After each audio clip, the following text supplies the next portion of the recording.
सत्संग नाम एक ऐसी जड़ी बूटी है जिसके हृदय में लग जाती है,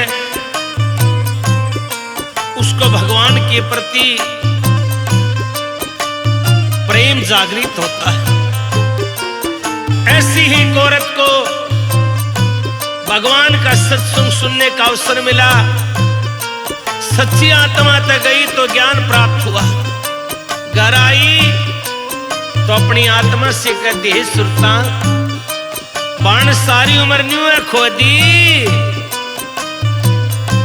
जो जीवन का मतलब था उसने समझिए ना थी। जितनी उम्र जानी थी जाली, लेकिन अब भगवान के भजन में लग जा। ओ बाबा की बेटी, भगवान की बेटी अपना आत्मा से क्या कहती है, सुनेंगे भजन के माध्यम से। कैसे?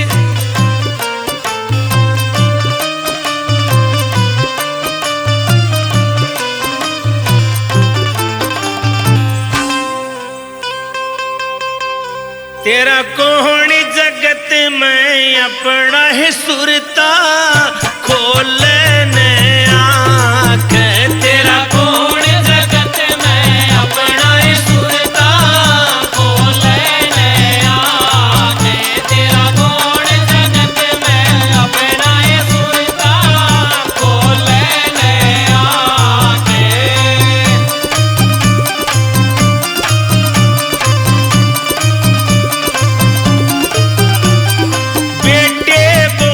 घोंसले ताड़ी, बेटे बहू घोंसले ताड़ी, क्यों बनरी से तू गरियाड़ी, क्यों बनरी से तू गरियाड़ी। तने एक दिन होगा टपना है सुरता, खोलने आके।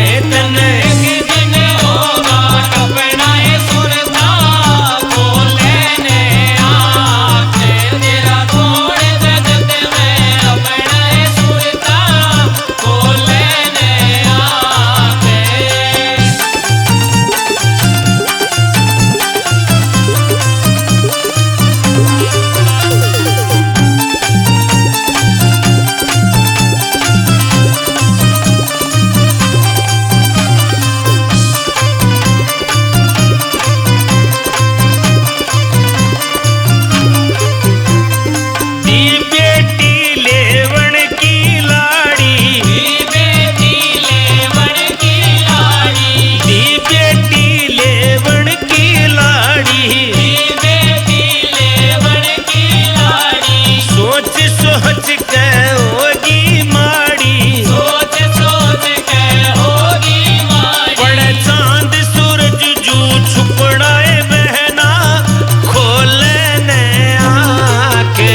भगत कह गुणियाड़ा अशोक भगत कह गुणियाड़ा तन चाहिए रहम जी रटना सुरता खोलने आंखें तन चाहिए राम जी रटना सुरता खोलने आंखें तेरा कौन जगत में अपना सुरता खोलने आंखें तेरा कौन जगत में अपना सुरता खोलने आंखें।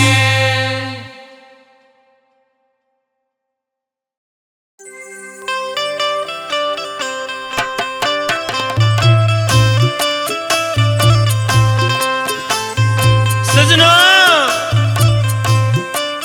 कलयुग केवल नाम धारा सुमर सुमर न उतरे पारा।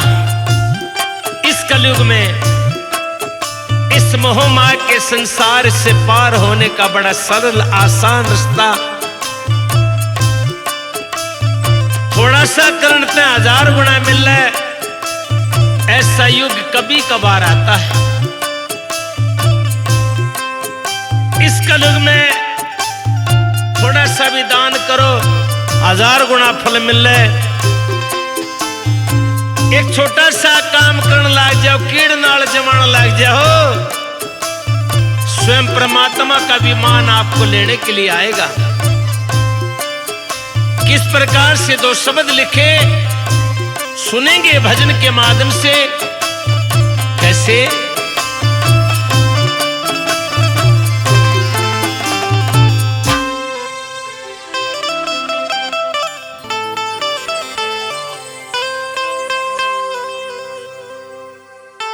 तेरी तू कीड़ी नाल जमाइए और सीधी सुरग में जाइए। तेरी तू कीड़ी नाल जमाइए और सीधी सुरग में जाइए। तेरी तू कीड़ी नाल जमाइए और सीधी सुरग में जाइए।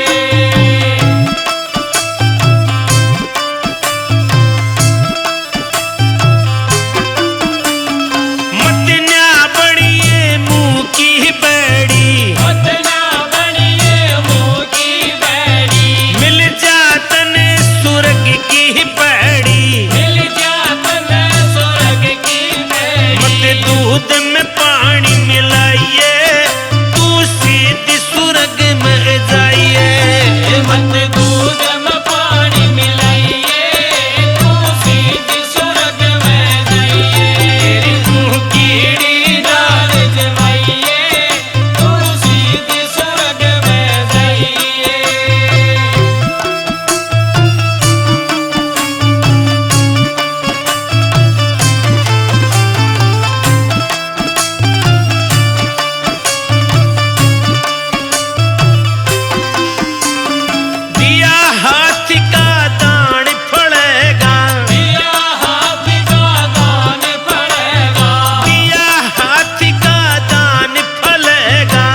एक औरत ने पूरा जीवन परिवार के लिए समर्पित किया, दिन रात कमाया कि बुढ़ापे में मेरी सेवा होगी और बुढ़ापा पेंशन होगी। सारा कुण बाबाट देखने लग गया, कद एक तारीख आवे कद बुढ़िया ने पेंशन मिले, सेवा की कोई नहीं बुझे, ना न्यू बुझे तने रोटी खाई कि ना खाई, बस पेंशन की बाट देखे। तो सारी बुढ़िया इकट्ठी बैठी और वह पेंशन वाली बुढ़िया सारी बुढ़िया के सामने अपना दुखड़ा रोने लगी। कैसे? जय बुढ़िया माई की।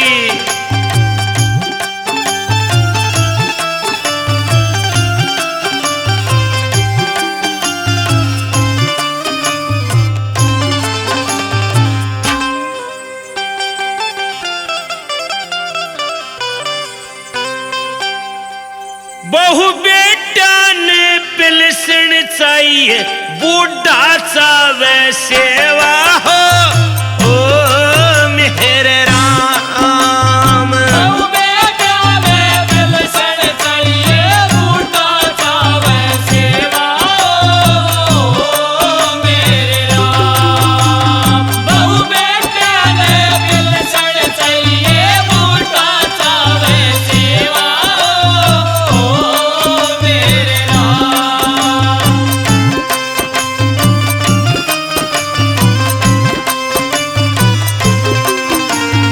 दी बेटी मेरी घर न आवे, मांगे सूट सनील का, दी बेटी मेरी घर न आवे, मांगे सूट सनील का। होती ते मेरी गुडिया मांगे कोटा सूट वकील का, पोती ते मेरी गुड़िया मांगे पोता सूट वकील का।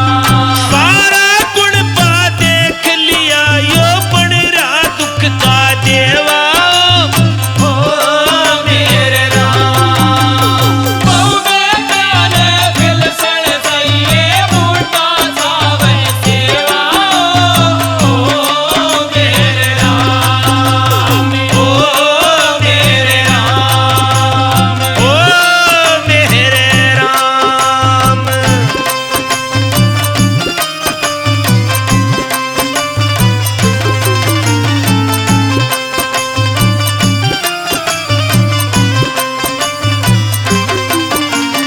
टहल करावे आओ बटे उलाड़े से घी बूरा के, टहल करावे आए बटेऊ, काड़े से घी बूरा के।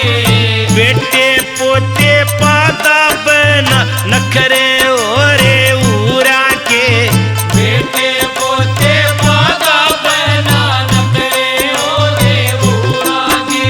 साधु संत माया के लोभी संगीत चाहिए मेवा हो, ओ मेरे राम। बहु बेटे ने पेंशन चाहिए, बूढ़ा चावे सेवा हो, मेरे राम। ओ मेरे राम। ओ मेरे राम।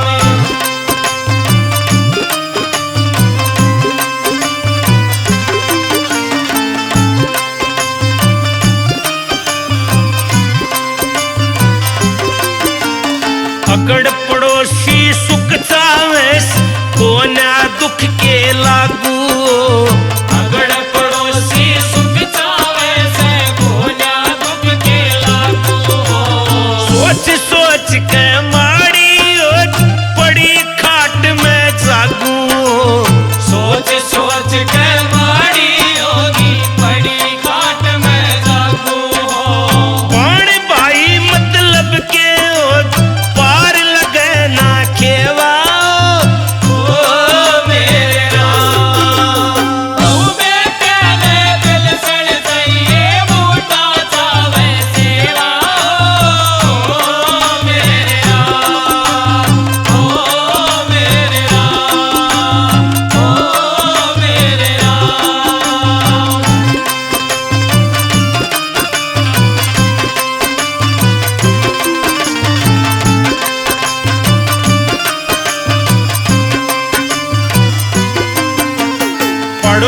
जमाना जेरे में मेरे ईब समझ में आई हो। बड़ो जमाना है मेरे ईब समझ में आई हो। सब स्वार्थ का मेहण जगत में इब मन मारा ठाई हो। सब स्वार्थ का मेरे जगत में इब मन मारा ठाई हो। अशोक भुगत इब राम ऋतु चाहे गाल बको हर देवा।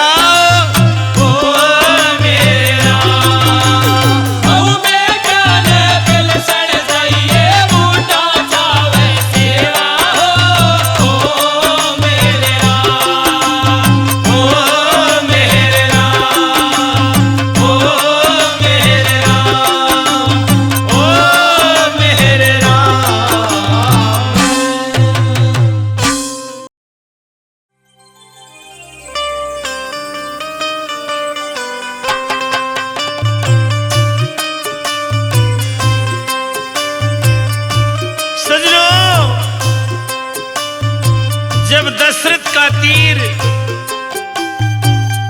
शरणु कुमार को लगा, हे राम की आवाज आई। दशरथ दौड़े दौड़े गए, नवियों को तीर लगा दे घबरा जाते हैं। तो शरणु कुमार ने कहा, महाराज मेरे अंधे माता पिता हैं, यहां से थोड़ी सी दूर वो बैठे हैं, आप उनको जल पिला के आओ। उधर से श्रवण का शरीर पूरा हो जाता है। दशरथ जल लेकर अंधे माता पिता के पास गए।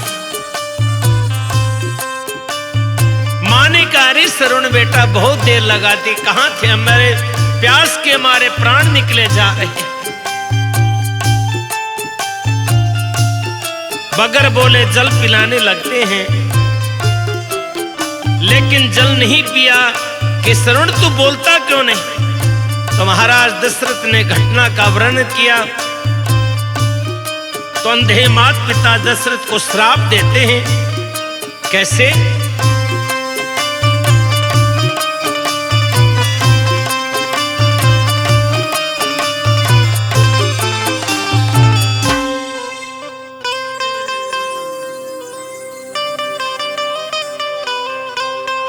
अरे तन के मिल गया अन्याय, तीर श्रवण के मारे तन। अरे तन के मिल गया अन्याय, तीर श्रवण के मारे थे। अरे तन के मिल गया अन्याय, तीर श्रवण के मारे थे।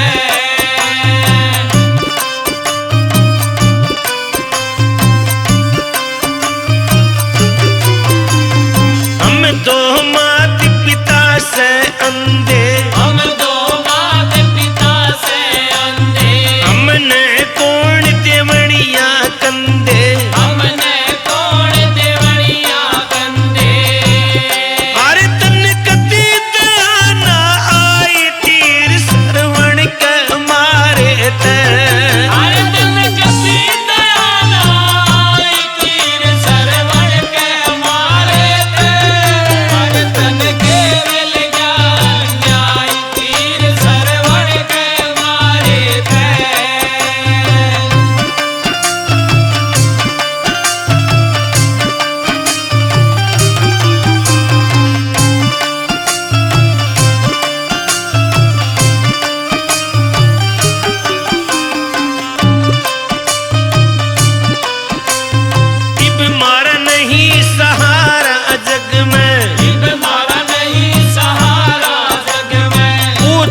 सजनों, इंसान अपने आप को नहीं देखता, दूसरा में खोट काटे जा 24 घंटे फलाना न्यू ढकड़ा न्यू। अरे नादान इंसान, कभी अपने बारे में भी सोच, कभी अपने अंदर भी झांक कर देख, दूसरों के अंदर झांकता रहता है। मैं दुख का कारण यो है सब और कुछ नहीं कि हम अपने आप को नहीं पहचानते, दूसरों में कमियां खोजते हैं। तो शब्द लिखे कैसे, तन गंदी करी जुबान चुगली कर कर कर, तन गंदी करी जुबान चुगली कर कर कर, ये बुला दिया भगवान चुगली कर कर कर, बुला दिया भगवान चुगली कर कर कर, तन गंदी करी जुबान चुगली कर कर कर।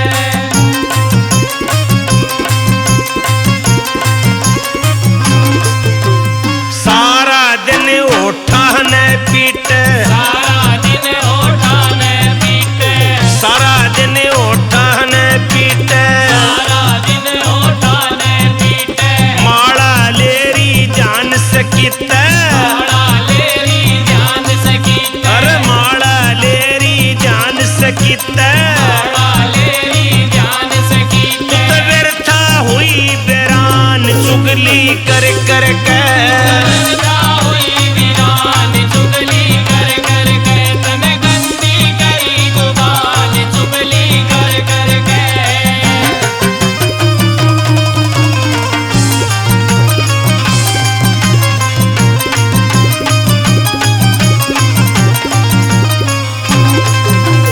यहाँ मेरी बेटी ओ मेरा बेटा, या मेरी बेटी ओ मेरा बेटा, या मेरी बेटी ओ मेरा बेटा, या मेरी बेटी ओ मेरा बेटा, कमाया दिन रात भरा ना बेटा, माया दिन रात भरा ना बेटा, कमाया दिन रात भरा ना बेटा, माया दिन रात भरा ना बेटा, तेरा डगमग डोले जान चुगली कर कर कर, तेरा डगमग डोले ध्यान चुगली कर कर के, तन गंदी करी जुबान चुगली कर कर के।